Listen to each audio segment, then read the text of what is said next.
بلا ما تهزي ليها الهم، كيكه اقتصاديه بلا بيض بلا حليب كتجي اكثر من رائعه. ما تنسيش تسجلي عندك الوصفه باش يوصلك ديما الجديد.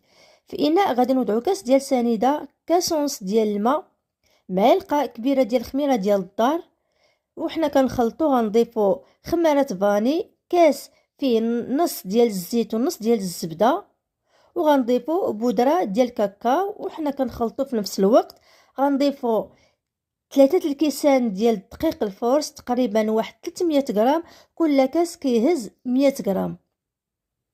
صافي كنزيدو خميره في الاخير وكنخلطو حتى كنحصلوا على هذا القوام، وغنوضعوه في الاناء اللي غادي يدخل الفرن.